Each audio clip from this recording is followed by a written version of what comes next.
இன்றைக்கி வந்து மரவள்ளிக்கிழங்கு நான் வந்து 2 மரவள்ளிக்கிழங்கு வச்சுருக்கிறேன்.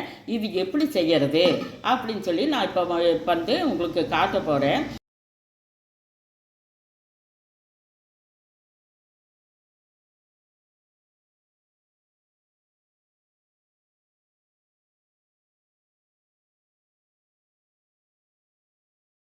இது வந்து பச்சையாக சாப்பிடக்கூடாது, வேக வச்சு தான் சாப்பிடணும்.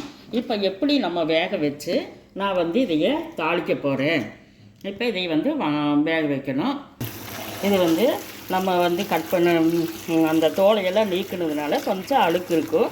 அதை வந்து நம்ம இப்படி வாஷ் பண்ணிடணும். இப்போ தண்ணி வந்து நான் 1.5 டம்ளர் தண்ணி ஊற்றிருக்கிறேன். அதில் வந்து நான் வந்து இந்த மாதிரி மரவள்ளிக்கிழங்க போட்டுட்டு உப்பு ஒரு 1/2 ஸ்பூன் உப்பு நான் போடுறேன். போட்டுட்டு நல்லா மூடி வச்சிடணும். நல்லா வேகட்டு. அப்போ மரவள்ளிக்கிழங்கு நல்லாவே வெந்துருச்சு. 1.5 டம்ளர் ஊற்றினேன், கரெக்டாக அது வெந்துருச்சு. இப்போ தாளிப்பு கொடுத்துடலாம். நான் வந்து மிஸ்டர் கோல்டு தேங்காய் தான் இன்றைக்கி வந்து நான் யூஸ் பண்ணுறேன். தேங்காய் 1 ஸ்பூன் தேங்காய் ஊற்றிக்கலாம். உளுந்து பருப்பு நான் போடுறேன். இப்போ பொரிஞ்சு வரும். வந்து முருங்கைக்கீரையை ஒரு 1/4 புடி முருங்கைக்கீரை நான் போடுறேன்.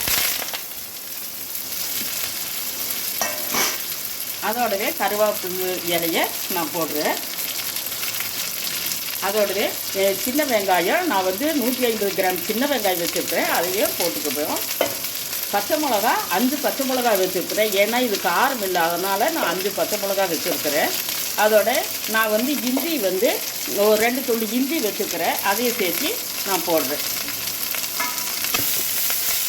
எல்லாம் சேர்த்து நம்ம முருங்கைக்கீரையும் இதில் போட்டோம்னா சின்ன குழந்தைங்க ரொம்ப விரும்பி சாப்பிடுவாங்க. இந்த மரவள்ளிக்கிழங்கு மட்டும் பச்சையாக சாப்பிடக்கூடாது, ரொம்பவே நல்லா வேகக்கூடாது, பாதி அளவு தான் நம்ம வேகணும். அதோட நான் இந்த மரவள்ளிக்கிழங்கு வச்சுருக்கிறேன், இதையும் சேர்த்து இதில் நான் கொட்டிடுறேன்.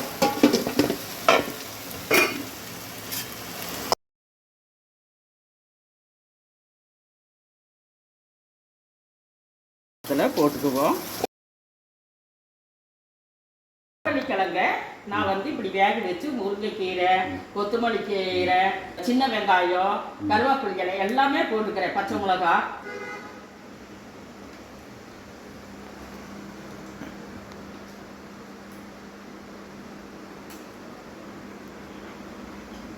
சூப்பராக இருக்குது. இதே மாதிரி நீங்களும் செஞ்சு பாருங்க.